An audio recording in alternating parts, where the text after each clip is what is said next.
Yoda's master has been revealed. Sort of. You see, in the new Star Wars book, Mace Windu, The Glass Abyss, a highly recommended read for any Star Wars fan, there is a moment where Mace visits Yoda at his home. Once inside, we get this from the novel. Yoda's living space was a modest and hidden dwelling with few decorations. One exception was a sand sculpture of a star system he recognized as Hysalia. Mace had not seen it before, but it was provocative. Yoda was a bit slippery about his early days, but rumor had it that one of his early instructors had been Nakata del Gormo, said to have been a Hysalian. Yoda noted his interest. Just a toy, that is, waving his hand, and the sand melted into the form of an Alderaanian rose. This small passage basically confirms two things. One, unlike Anakin, Yoda actually likes sand. And two, the canon existence of Nakata del Gormo. But just who is this Jedi Master? Well, even in Legends there's not much to go on because he's not really a Legends character, but actually is a fan creation designed by Star Wars fan Chuck Hamilton for the Design an Alien contest that was being held by the Star Wars Galaxy magazine in the mid-90s. Now, Master Gormo's journey to become canon has been a rocky one for a few reasons. You see, first it was announced that all entries into the Design an Alien contest that made it into being featured in the magazine would be considered canon in the Star Wars universe. At first, this didn't look good for Gormo because his entry did not actually win any of the contest rounds, but ended up making it into the honorable mentions in the magazine's 9th issue, and was giving a short backstory where he meets and trains a young Yoda on Dagobah, thus barely inching his way into canon status. But then the Disney takeover happened and all of Legends were labeled as non-canon. And this is where things get complicated. You see, Lucasfilm's official holocron continuity database keeper, Leland Che, came out and stated that all characters from the old Design an Alien contest would remain canon unless their backstories are contradicted by the new Disney canon. And wouldn't you know it, in the new canon, when Yoda flees to Dagobah after losing to Darth Sidious, it's his first time visiting the planet, thus contradicting Master Gormo's existence and demoting him into non-canon space. Until now, where they have officially made him canon again.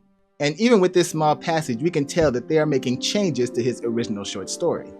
You see, in the original story, a young Yoda, possibly around 100 to 150 years old if we're using Grogu as an example for how slow their species develops, along with an unnamed human friend, crash land on Dagobah where they are found by Nakata del Gormo, a four-armed snake-like being who, instead of wielding a lightsaber, has a kyber crystal embedded into his staff, in much the same way the ancient Jedi made their force weapons before the invention of the lightsaber.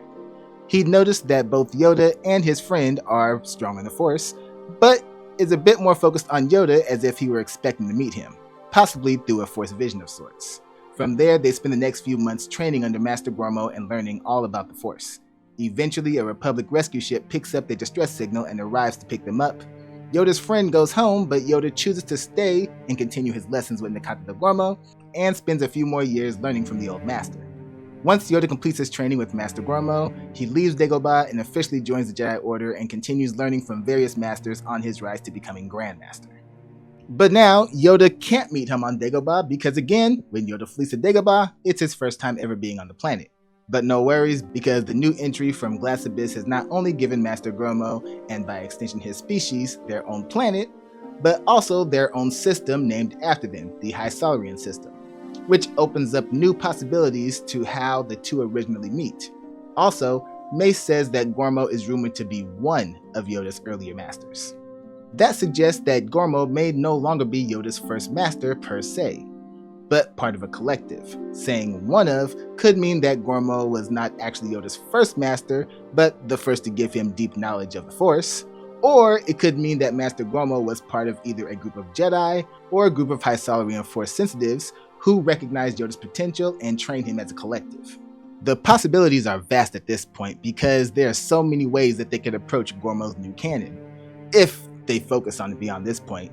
Honestly, I'm not expecting to see Master Gormo on screen anytime soon, although it would be pretty awesome. But hopefully at some point in the future we'll at the very least get a few more mentions and information about him, and if we're really lucky, a comic book or a novel that expands on his story. But what do you think of all this? What do you think of one of Yoda's masters being canonized, and would you like to see more on this mysterious master? Share your thoughts in the comments, and don't forget to like and subscribe for more Star Wars related videos. And as always, may the Force be with you.